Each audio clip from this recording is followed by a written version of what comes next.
Habib menawarkan untuk gini, apa kamu gak mau peluk saya? Saya bingung gini. Enggak Bib, makasih, saya risih, saya bilang kayak gitu. Enggak apa-apa, mumpung kita lagi ketemu, dia bilang kayak gitu kan. Akhirnya terjadi dipeluk, terus saya dicium keningnya, abis itu saya direbahkan.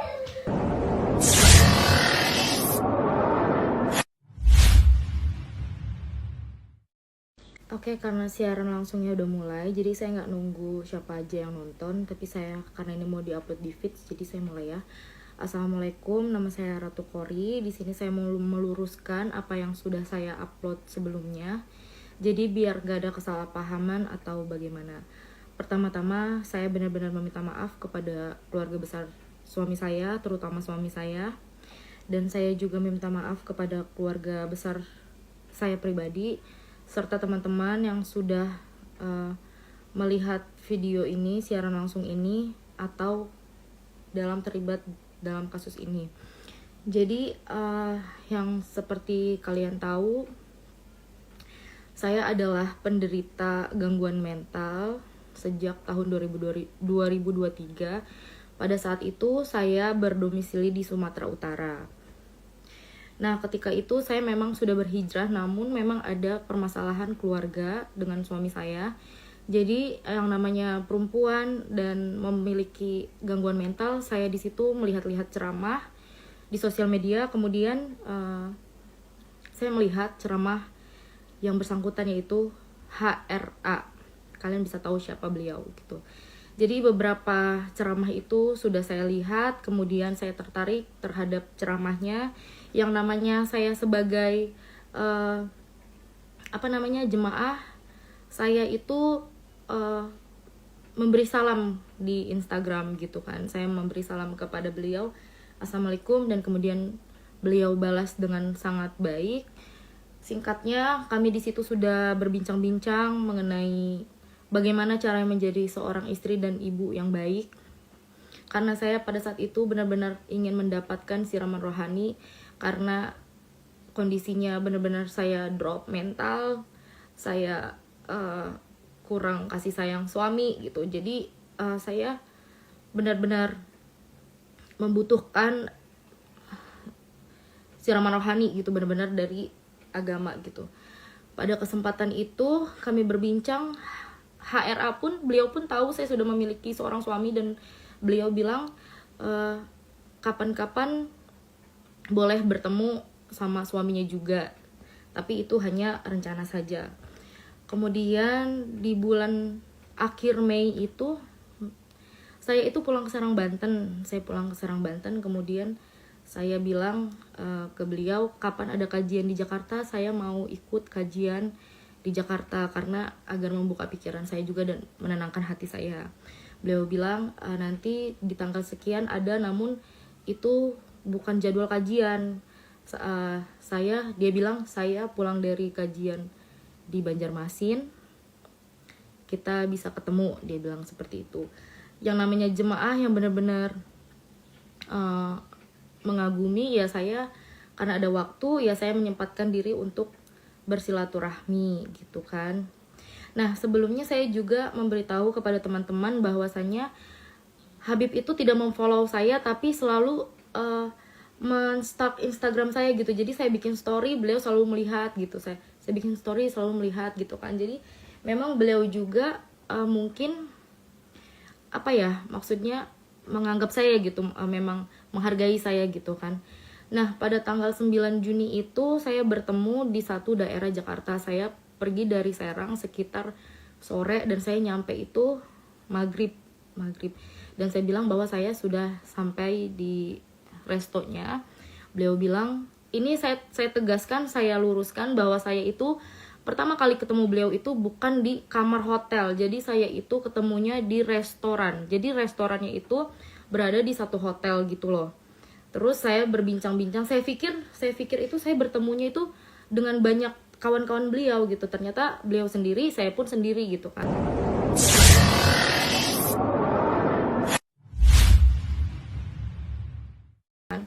Di situ pun kami berbincang-bincang, di situ banyak orang yang melihat juga bahwa kami ngobrol tidak ada penyimpangan sama sekali. Beliau duduknya benar-benar jaraknya jauh dengan saya. Dan situ ada saksinya pelayan restorannya gitu kan. Sebentar ya teman-teman, saya nggak bacain komentarnya dulu. Nah kemudian kami berbincang-bincang selama 2 jam. Beliau itu lebih menceritakan tentang dirinya gitu kan, dari nol dia sebelum berkarir sampai di detik saat itu gitu kan. Jadi saya juga banyak mendengarkan kisah-kisah beliau. Saya merasa tertarik juga, saya juga merasa bangga gitu terhadap cerita beliau sampai akhirnya menjadi di titik seperti itu. Kemudian setelah berbincang selama 2 jam itu, Habib menanya kepada saya mau pulang kemana. Kebetulan kan saya dari Serang, Banten, dan saya bilang saya rencana mau tidur di Kramat Jati tempat kawan saya namanya Milea. Saya bilang seperti itu. Terus beliau bilang nggak usah pulang, nggak usah ke tempat teman kamu atau pulang ke Serang, kasihan jauh, istirahat aja biar saya bukakan kamar di sini. Saya namanya baru baru kenal juga, terus dia adalah seorang Habib. Saya demi Allah saya nggak mau merepotkan beliau. Saya di situ ada sempat penolakan, tidak usah, terima kasih Bib, saya bilang kayak gitu kan. Saya tidur di tempat teman aja, saya juga nggak bawa pakaian ganti, paling nanti minjem baju ke teman saya bilang gitu. Terus beliau bilang nggak apa-apa, nanti saya bukakan kamar barunya. Ya beliau ngomong gitu, saya juga nggak menolak gitu kan, karena memang perjalanan apa sih ini Kak, bukan apa-apa, keluar aja. Abis itu saya ya yang namanya ditawarin kamar, terus ya udah saya gitu kan. Nah akhirnya beliau kasih akses kamarnya itu kepada saya. Saya pikir saya terima, saya pikir kamar itu adalah hak untuk saya pribadi karena beliau sudah ngasih ke saya. Kemudian beliau masuk ke kamarnya, saya juga masuk ke kamar saya. Beberapa menit kemudian itu saya sedang berbincang-bincang di handphone sama keluarga saya. Tiba-tiba saya nyeletuk gini, kok bisa masuk? Saya bilang kayak gitu. Ternyata kalian mau tahu, nah Habib itu masuk tanpa ketok terlebih dahulu. Saya di situ shock. Berarti dia memegang satu aksesnya. Berarti ada kan di hotel itu ada yang dapat 2 akses, ada yang cuma 1 akses. Nah di situ ternyata dapat 2. Saya nggak tahu bahwa beliau memegang 1 aksesnya. Saya juga berpikir seperti ini, walaupun saya shock gitu kan, saya nih nggak tahu nih maksud beliau tanpa ngetok itu apa gitu. Kalau saya di situ posisinya saya lagi ganti baju, tiba-tiba beliau masuk, gimana perasaan kalian? Pasti shock juga dong. Jadi di situ, tapi di situ untungnya saya nggak lagi ganti baju atau bagaimana ya. Dan saya juga tahu diri itu kamarnya beliau gitu kan, beliau yang bayar gitu. Ketika itu pas beliau masuk ya saya persilahkan bahwa ini bukan sepenuhnya kamar saya persilahkan beliau untuk duduk di kursi yang berbentuk sofa gitu. Nanti ada fotonya kursi gitu. Beliau duduk di situ, saya duduk di kasur. Saya juga benar-benar menjaga jarak.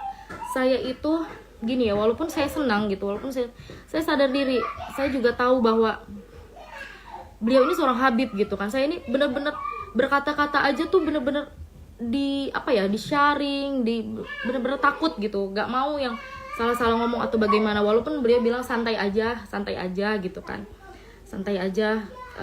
Beliau pun ngajak saya ngerokok bareng gitu, santai aja, dia bilang kayak gitu. Ya Bib, saya bilang kayak gitu kan. Nah setelah itu dia bilang lanjutkan obrolannya. Nah waktu di bawah itu kan obrolannya itu lebih ke tentang beliau dari masa zaman dahulunya gitu kan. Nah di sini itu dia bertanya kepada saya, kenapa Kori bisa depresi? Akhirnya saya jelaskan depresi seperti ini. Dan tiba-tiba beliau ngajak saya untuk usaha bareng karena beliau tahu saya sebelumnya memiliki usaha dan itu jalan cukup mulus. Nah jadi saya itu ngasih tahu kan bahwa modalnya sekian Bib gitu kan, penghasilannya sekian. Nah beliau itu benar-benar yang antusias, benar-benar antusias.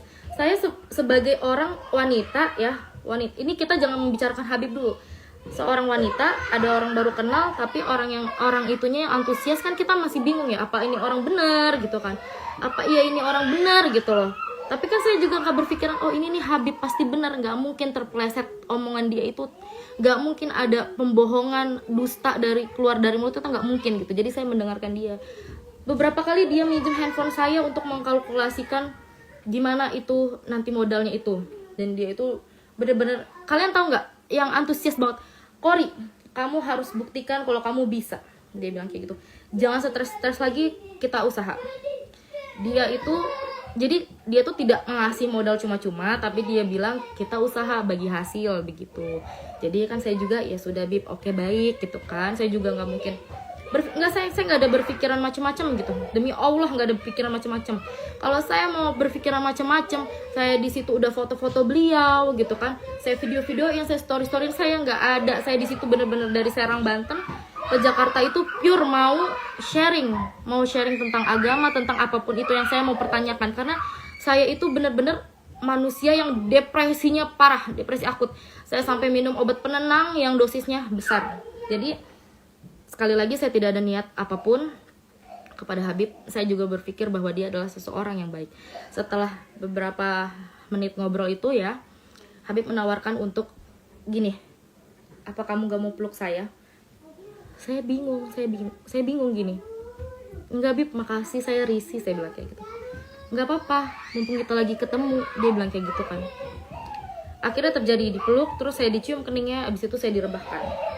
Sebenarnya gini ya, saya tuh nggak mau menceritakan detailnya, karena itu kalau misalkan dibutuhkan untuk suatu saat nanti dibutuhkan untuk di proses hukum atau bagaimana baru saya ceritakan. Jadi kalau untuk dikonsumsi publik ini saya nggak mau menceritakan detailnya. Yang pasti terjadilah gitu. Saya juga sudah 3 kali penolakan. Saya bilang penolakannya dalam bentuk seperti ini ya. Saya bilang kan saya risih, tidak mau, jangan sampai gitu. Saya bertanya seperti ini, apakah Habib sering seperti ini kepada cewek-cewek yang lainnya? Saya bilang seperti itu.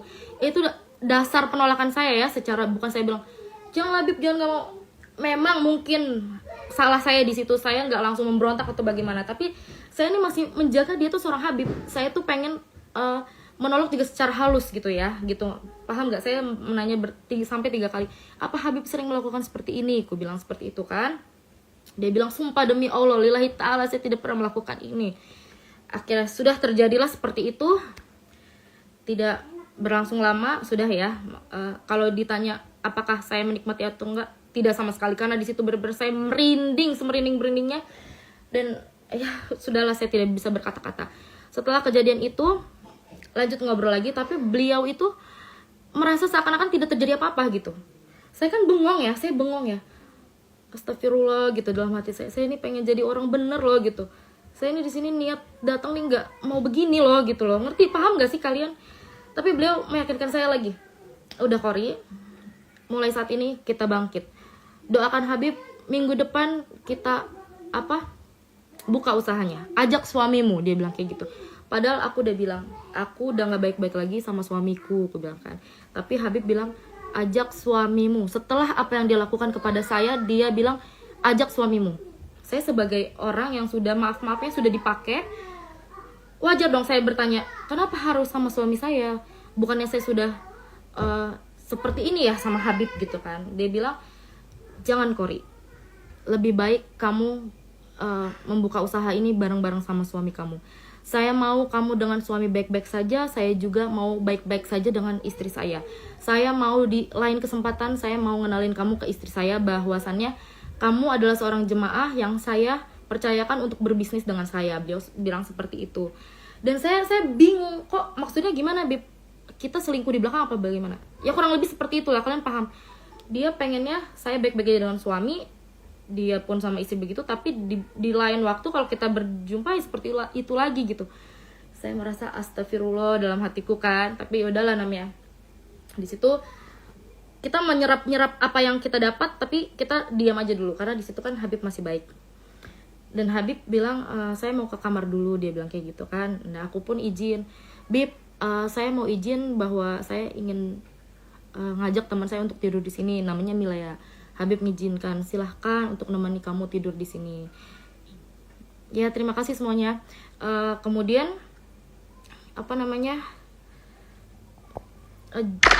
sekitar setengah jam kemudian datanglah Milea dan saya ajak ke kamarnya.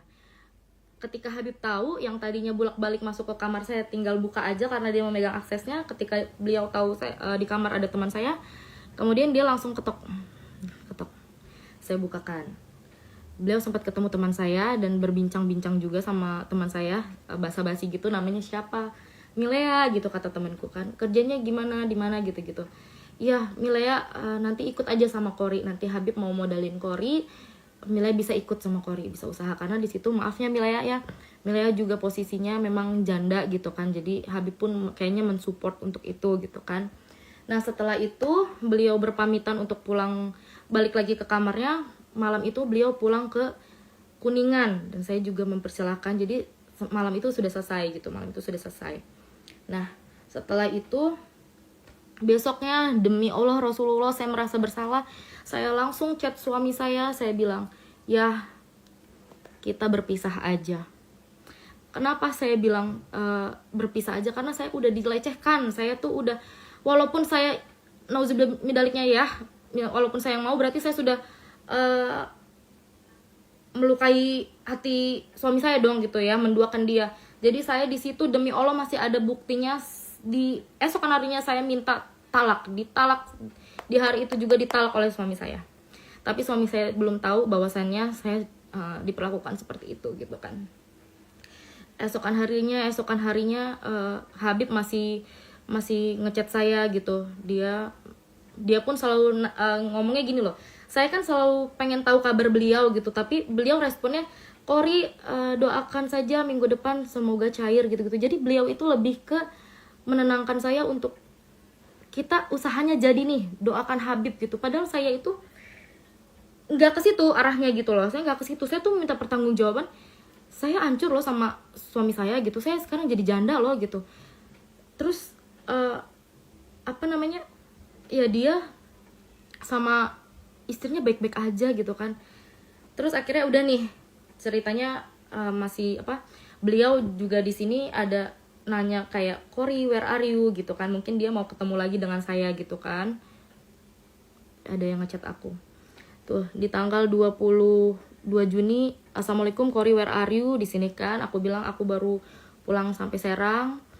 Aku bilang Habib di Jakarta, dia bilang Habib di Bekasi, ini sore juga balik ke Kuningan. Dan dia ada nelpon 11.04 berakhir 11.06, 2 menit itu dia bilang lagi, Kori doakan Habib usahanya semoga bisa langsung dibuka. Dia bilang kayak gitu kan. Dia selalu bilang usaha. Yang mana saya itu benar-benar enggak mengharapkan itu gitu. Saya enggak mengharapkan itu. Saya cuman, ya Allah, ini kehidupan gue selanjutnya bagaimana ini, ya Allah gitu loh. Paham gak sih guys? Di tanggal 25 Juni dia bilang, Assalamualaikum Kori, Habib boleh minta nomor rekeningnya, Insya Allah pulang dari Banjarmasin udah boleh mulai, Insya Allah doain aja ya. Tuh lagi-lagi untuk usaha, ya udah gitu kan. Kalau dia memang ada niat untuk bertanggung jawab, ibaratnya gini, saya sudah menjandakan seorang perempuan, saya akan bertanggung jawab untuk kasih modal. Mungkin itu tanggung jawab dia, sebisa dia seperti itu gitu kan ya. Terus akhirnya di tanggal 30 Juni dia minta saya untuk, Kori minta nomor HP-nya boleh. Yang sebelumnya itu memang kita tidak pernah chattingan di, maafnya WA, di Line, di yang lain sebagainya, hanya di Instagram gitu kan. Tapi beliau tidak ngechat saya sama sekali. Singkat cerita, suami saya tahu kejadian kebenarannya seperti apa. Suami saya langsung terbang ke Jakarta dari Medan, ninggalin usahanya. Tuh usaha dia ditinggalin.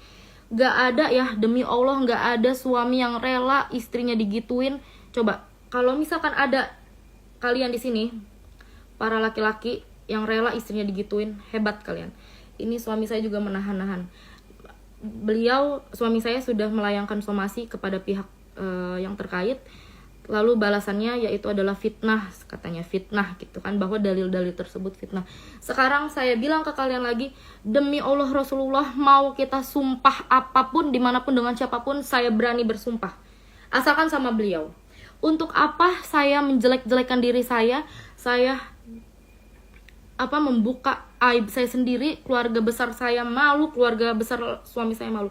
Saya di sini cuma pengen keadilan dan pengen gini loh, gak mau ada korban selanjutnya gitu. Karena sebelumnya Habib juga bilang bahwa dia pernah check in sama janda, dia kasih uang susu untuk anaknya gitu, tapi janda itu malah ngerekam video dan nge-share ke teman-temannya, gua nih diajak check in sama Habib.